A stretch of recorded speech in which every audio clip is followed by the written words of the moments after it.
Hey there and welcome back to Mass Effect 2. My name is Pete and today we complete the first part of another recruitment mission as we are looking to convince the Asari Justicar Samara to join our cause. In the last episode we recruited the assassin Thane Krios and as a result we're now back on the Normandy. And that is also where we'll stay for the first few minutes of this episode as we can take care of some research and have a few conversations while we're here. And research is up first, so let's head over to the tech lab. Only one upgrade is available at the moment, and that is the SMG damage upgrade we collected from the bridge on the Dantius Towers. We could also talk to Morden and receive his loyalty mission at this point, but I prefer to have those conversations once we're actually taking on those missions in the episode, so we'll ignore him for the time being. Commander, you've received a new message at your private terminal. Instead, we can quickly check our messages and see a new one from Oriana Lawson, Miranda's sister. We got involved in her fate in episode 23 of this playthrough, and in this message she thanks us for helping her out and for keeping an eye on Miranda. As always, feel free to pause the video to read through the message. We are now moving on to the Normandy's cockpit for another snarky line from Joker.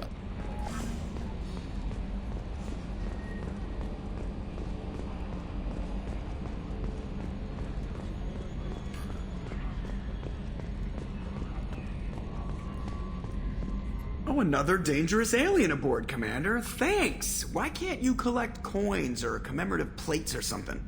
We could now also ask him how things are going, but we've heard those lines before, so we'll simply leave again. That's it for now. See you, Commander.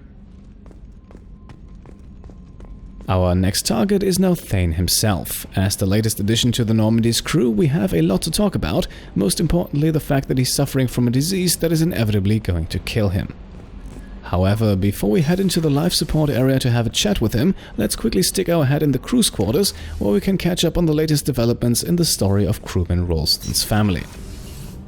So the collectors did take New Canton? Yes, but my wife and daughter left in the nick of time.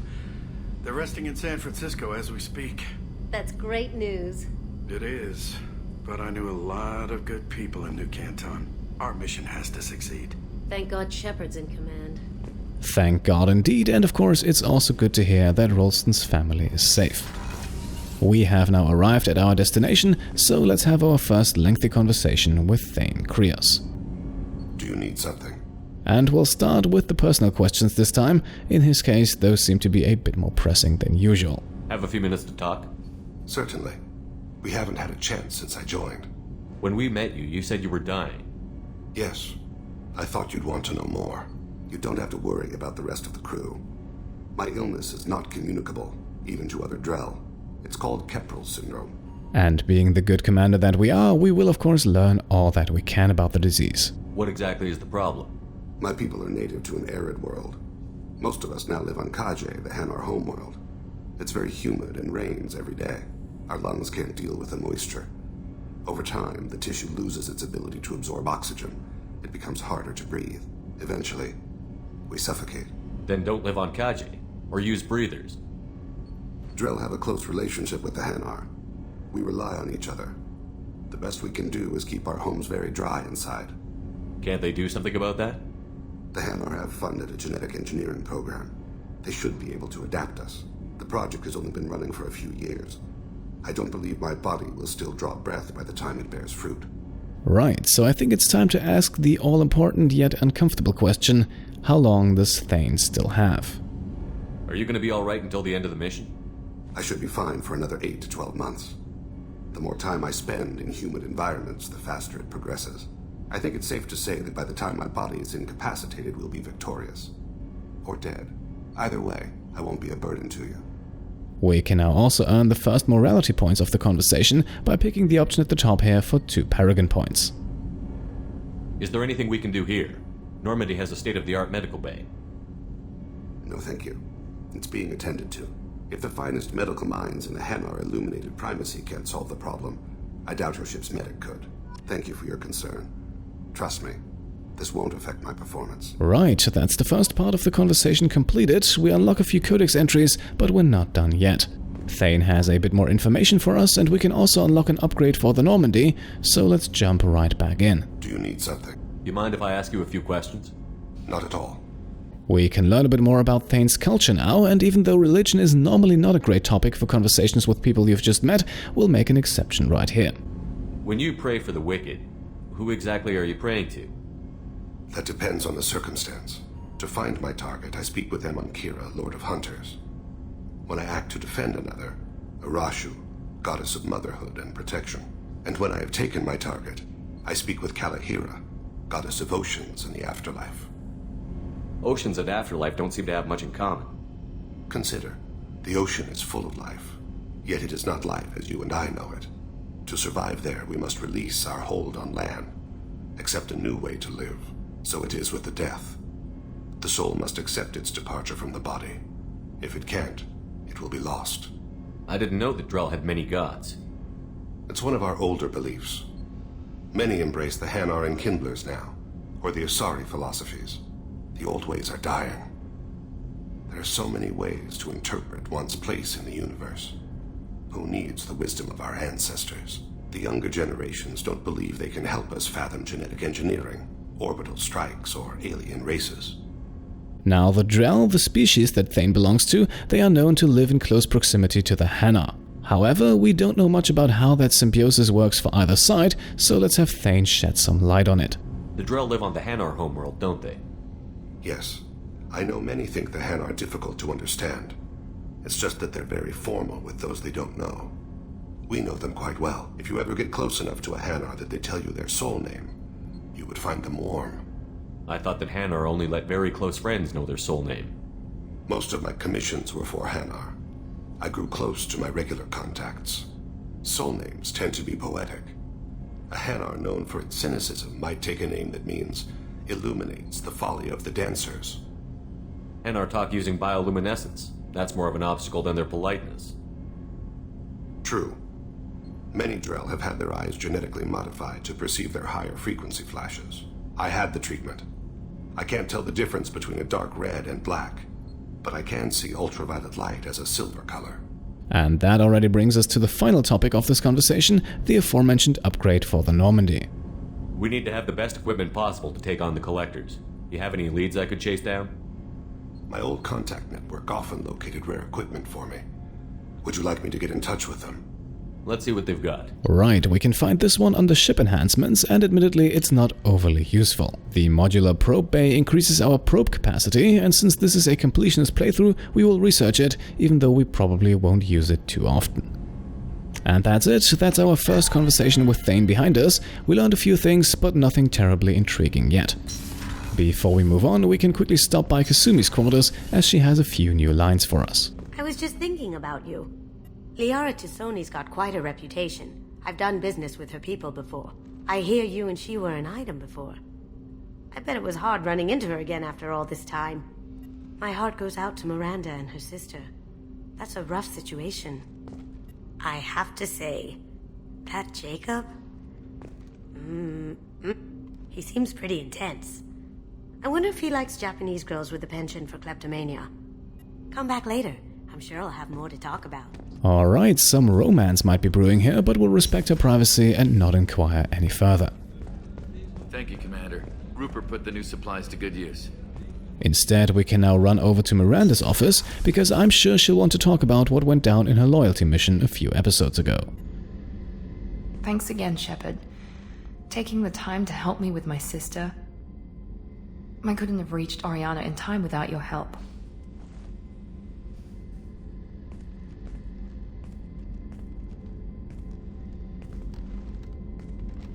I'm glad Niket tried to redeem himself, for what good it did. Thank you for stopping me, Commander. There are two Paragon choices available in this conversation, but to get them both, we'll have to start with the one on the left side. Are you happy about your sister's relocation? She has what I wanted her to have. A normal life, and the freedom to choose her own path. And she knows she has an older sister. A friend. You never told me what you talked about. I introduced myself. Her family was shocked. She adjusted quickly, of course. She's as smart as I am. She plays the violin, loves the Adagio movement of Nielsen's Fifth, just like I do. She wants to work in colony development. Told a joke about it. She's really funny, something we don't share. Are you going to talk to her again? I honestly don't know. For once, I haven't planned that far ahead. I'll deal with it after our mission. I have to stay focused, and she needs time to adjust to her new home. The second option is then only available if Shepard is male, and it might plant the seed for things to come in the future. It's funny, I think of you as all business. Good to see that there's a person under there.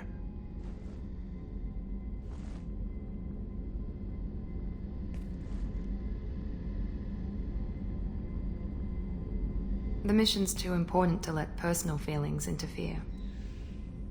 But thank you, Commander. My sister is safe again thanks in large part to you. I won't forget that. Alright, here we are, 4 Paragon points richer, and with our first semi-romantic encounter with Miranda behind us. At this point, it doesn't really mean anything yet, but if we wanted to pursue a relationship with her, it sure can't hurt. Our next stop is now the captain's cabin, as neither Grunt nor Garrus have anything new for us, and Jack down in engineering is also ready to give us a loyalty mission, but again, just like with Morden, I want to postpone that for the moment to avoid having too much of a gap between the initial conversation and the actual mission. Jack would like to talk with you, Commander. With the fish fed, we can therefore now head back to the CIC and activate the galaxy map, and at this point we'll make a quick jump, as you don't need to see me run through half of Nos Astra just to get to where we need to be for the next mission. And here we are, back on Ilium in Nos Astra's shipping area, with a lone Solarian in front of us. We have met this guy before, and back then we picked up this conversation. Listen, I know the data is vital to the Krios family. Asana Dantius didn't give us time to pack. I'm lucky I got out at all. Her mercenaries were starting to shoot. If she lets us back in, I'll get it, I promise. If not, well, we'll just have to hope. Now, we have actually found that data on a datapad in the Dantius Towers, so let's return it to its owner. What is it? I'm in the middle of an important call. 2 choices here for the exact same result, however, only one yields Paragon points, so let's go with that one. I overheard you talk. Is this the data you're looking for? The Krios Generational Archive. You found it! Thank you. My whole family has been worried. That data is irreplaceable. I didn't think I'd get it back from Nasana's corporate building. Before we leave again, we can also learn a bit more about the data. I think that is the least a Solarian can offer. Why is this data so important anyway? It's a genetic history for the entire Krios family. It's used for high-level reproductive negotiations. It would be like a human pedigree, I suppose. Without it, you're bargaining from a greatly weakened position. Losing this would have hurt my family for generations, maybe even destroyed it. If this data is so important, why didn't you have backups? We did. A rival family introduced a computer virus and our techs were sloppy. The virus destroyed all our data. I just spent a fortune getting the data recovered and reconstructed when Nasana went crazy. We live in a world of infinite data redundancy. To lose something so important because of one crazy Asari? Alright then, that is all we can get out of this conversation, so let's wrap things up and complete the small side quest. There's your data. I hope it helps your family. You have no idea, human. I don't know who you are or how you got it, but thank you. Here, for your trouble. Blessings be upon you. You've certainly blessed us. And look at that, the rather small amount of 40 experience points is in fact enough to get us to the next level. We'll take care of that in just a moment. For now, we can enjoy the completion of another assignment and the reward of 7 Paragon points as we make our way over to what was once the office of Serena, the Asari who helped us recruit Thane. As you can see, she's no longer present, but maybe Tana here knows where she went. Excuse me, you know where I can find Serena? She's not here anymore. Oh, you're the one she was helping out. She took a job off-world. Didn't say where. She gave me something for you. Looks like a message. And it doesn't really matter which dialogue option we pick here, but inquiring a bit further sure can't hurt, so let's go with the one on the left. She didn't say anything else? She just gave me that and left. Not even a goodbye.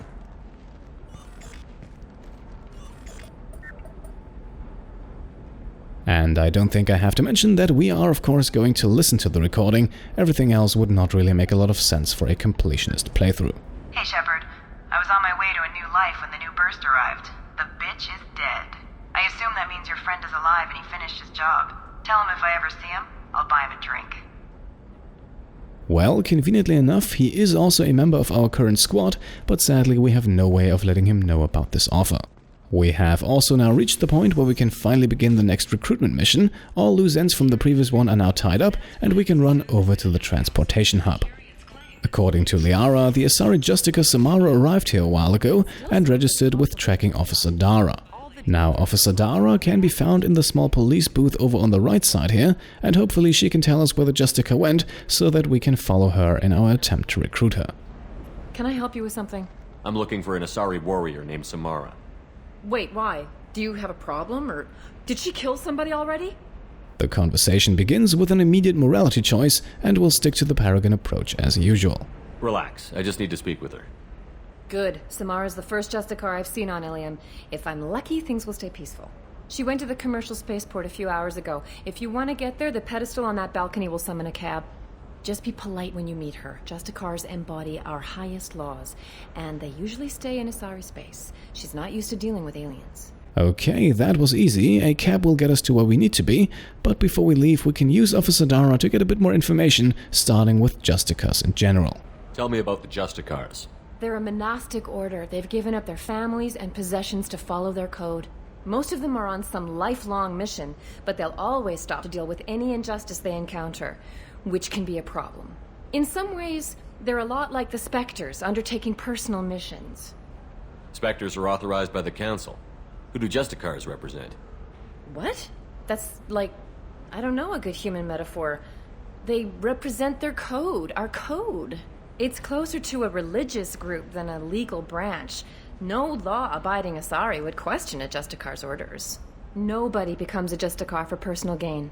And they die before breaking their oaths. Alright, now you have probably also noticed that Samara's presence here on Ilium is making the officer a bit nervous, so it seems like Samara is a very capable Justicar. Is Samara really that dangerous? If you follow the laws, you've got nothing to fear, and a Justicar would die without hesitation to protect the innocent. But their code orders them to stop lawbreakers, with lethal force in most cases, and everyone skirts the law somehow on Ilium. If someone tried to bribe her, she'd be obliged to gun them down as a matter of honor. I'm hoping she also mentioned earlier that having Samara deal with other species could be problematic, and considering how no one in our entire squad is an Asari, it might be useful to learn why. Why are you worried about other species coming into contact with her? If a Justicar kills an Asari, none of us questions it. But if she killed a human... Do you think the Alliance would understand her actions and respect her authority? You can't even figure out your own religions. It's a big diplomatic incident just waiting to happen. Well, that is understandable, and it also brings us to the end of this conversation. We could now once again ask about Samara's location, but we know where that is, so let's hail a cab and get over there.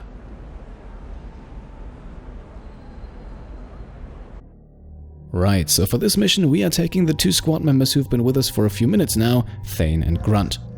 Thane gets his first chance to prove himself and also brings a valuable warp to the table, while Grunt serves as the muscle. Thanks to 2 level ups, one in the last and one in this episode, we now have 5 squad points to spend with Shepard, and we'll use 2 of those to unlock cryo ammo. However, we won't spend any points in there, this is just for later. For now, the remaining 3 also go in incendiary ammo, which will be moderately useful in this mission. Same deal with Grunt, 5 points to spend, and all of them go in incendiary ammo. Now we get to Thane, who has a whopping 18 points left open. The first 10 are a no-brainer, as we will max out and evolve his class-specific power Drell Assassin. For the ability evolution, we have the choice between Drell Marksman and Drell Veteran, both increasing health and weapon damage by different amounts. Marksman is more offensive-minded, Veteran focuses a bit more on survivability, but as always, I think it's better to further improve already existing strengths instead of trying to cover up weaknesses, and Thane's strong suit is definitely his damage output, so we'll go with Drell Marksman. That leaves us with 8 more points, and the first 2 go in Throw to unlock Warp, a power that is absolutely essential for this mission. That is also why the remaining 6 points all go there, and with that we're almost ready to begin. In the weapon selection screen you can see that I have opted for the missile launcher, which is going to come in handy at a later point in the mission. However, the Cane or the Collector Particle Beam can be viable options as well. Thane meanwhile is bringing his sniper rifle and an SMG along, so he can be useful in both long and short range encounters.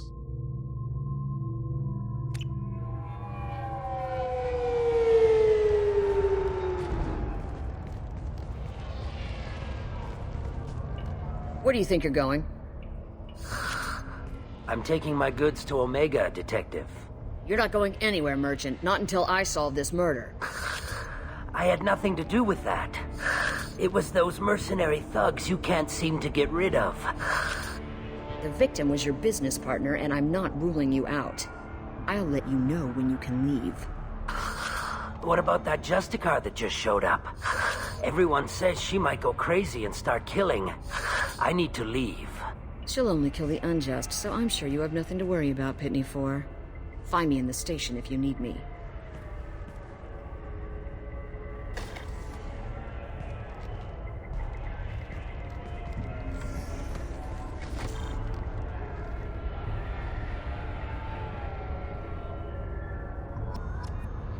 Alright, here we are at the spaceport, and it looks like we have stumbled upon a crime scene.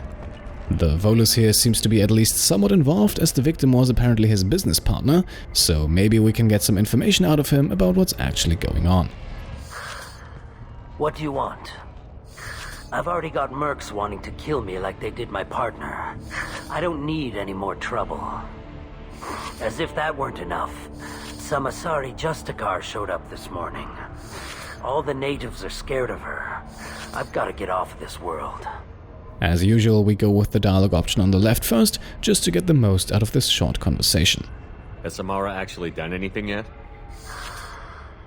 The Asari say that Justicars are lethal in a fight. And if they so much as smell corruption, they start shooting. The thing is, corruption isn't that hard to find around here. Speaking of finding things, we are in fact also looking to find someone, so maybe Pitne For here can point us in the right direction. Tell me how to find the Justicar. She's in the alley where my business partner was murdered. A detective sealed the area, so you'll have to talk with her if you want to go there. Right, so it looks like we know who to visit next, but before we go, let's ask a few more questions, starting with Pitne For's rather calm demeanor in the face of his partner's death. You don't seem too broken up about your partner's death. Thane Krios knew the risks when he took to spacing. Right now, my worry is me. It's unhealthy to be a Volus in the Nos Astra spaceport right now. Especially a Volus named Pitne For. It also can't hurt to learn a bit more about what went down, and the Volus seems close enough to the victim to know at least a few details. Why do you think it was mercenaries? Thane Krios was cutting through a back alley last night when someone killed him with a shotgun. I saw his body this morning. They'd used modded rounds. That means Eclipse mercs. You must know something about these Eclipse. I occasionally do business with them, but only in well-lit places, with my guards, and only after the creds clear. This is a scummy bunch, even by merc standards. They sell red sand, all kinds of illegal items, and they are all cold-blooded killers. Right, so he has suspects, but what would be their motives if we assume that Pitne For and his partner are not tangled up in anything illegal? Why would these mercs kill him? And why do you think they're coming after you, too? I have no idea. We're innocent merchants. But they killed him, so they must be after me, too. I have to work the angles and get out of here. And getting out of here, or at least out of this conversation, that is what we do as well now. I should go. Before we talk to the authorities, we can also get a short line from the Turian worker over here. Cops don't admit it, but the Eclipse sisters run this area. Also, there is an entrance and an elevator ahead of us, however, both locked at the moment. I wanted to be a Justicar when I was young. Every Asari does, I guess. Our task is now to gain access to the crime scene, and for that we'll talk to the local detective, but not before grabbing the medkit on the wall inside of the police station. Nice guns. Try not to use them in my district. What can I do for you? I'm looking for an Asari warrior named Samara. If you've got a score to settle with Samara, take it somewhere else. I've got more than enough trouble here already. And there is no need to be rude here. After all, we want the detective's help, so let's tell her what we're here for. I need to recruit Samara for my mission. Then we'll be on our way. Justicars usually work alone, but they are drawn to impossible causes. Best kind. If you're getting her out of my district, I'll get you to her ASAP. She's at the crime scene. From what we gathered so far, the crime was not much more than a murder in an alleyway, and while that itself is of course unfortunate, it does not really explain the presence of an Asari Justicar. You're letting her into a sealed crime scene? I'm a cop. I'll work with the Justicar all I can. Besides, she's been looking at crime scenes longer than our 2 lifespans combined. She knows how to handle herself. Not really the answer I was hoping for, but maybe we have a bit more luck asking why the detective is so eager to get rid of Samara again. You're awfully anxious to get Samara out of your district. My bosses want me to detain her. They're worried she'll cause some kind of cross-species incident, but her Justicar code won't let her be taken into custody. If I try it, she'll have to kill me. I have no interest in dying, so if you lure her away with some big noble cause before I have to carry out my orders, I'm thrilled to help you. Now, killing a cop just for following orders, that seems rather excessive in my opinion, especially coming from someone fighting injustice herself. Samara would kill a cop? That doesn't sound very just. She would die defending an honest cop, but she'd fight an army of dirty cops to the death. I admire her dedication, but her presence is still a big problem. I need her gone before I have to carry out my orders. And those orders do in fact sound very dangerous, so let's give her a few words of advice here, even though it does not gain us any morality points. Your superiors are sending you to certain death for no good reason. You have a right to disobey. Every time Shepard orders us to face impossible odds, I have to remind myself that I volunteered. That's about twice a day. Awfully bold words coming from the new guy here, but we'll let that one slide and remind him that at least so far we have done a fairly good job keeping our squad members alive. Most of the time I'm not being stupid about it. I can't say the same for Anaya's superiors. I'm a cop and I know my duty. I've been ordered to detain her and I will. Unless I can get her to leave my district first. And now we have reached the point where we have no other option but to ask for access to the crime scene, and from what the detective said earlier, I would guess she's more than willing to give it to us if it means we can take Samara off her hands. How do I get to the crime scene? It's around the corner. Go outside, take a left. Look for the police line, I'll send word to let you in. Be careful. The local Eclipse mercs have been all over those back alleys lately. And one more investigate tree opens up, and we'll quickly go through these options as well, starting with a bit more info on the crime itself. You mentioned a crime scene. A Volus merchant was murdered. It was a professional hit, so we're not dealing with junkies looking for a score. I'm thinking the local Eclipse mercenary band. Can't prove it, but if the Volus was dirty too, maybe it's just a deal gone bad. That confirms what Pitne For suspected, so it appears we better prepare for these mercenaries. What do I need to know about these mercenaries? Eclipse mercs are professional killers. They sell red sand, trade illegal weapons tech, and smuggle criminals off-world. They control some back alleys around here. I haven't been able to find their nest yet, though. And lastly, we'll also take all the information we can get about the Justicars. After all, if things go as planned, we'll soon be working with one. What can you tell me about Justicars? They're a kind of... humans might call them warrior monks.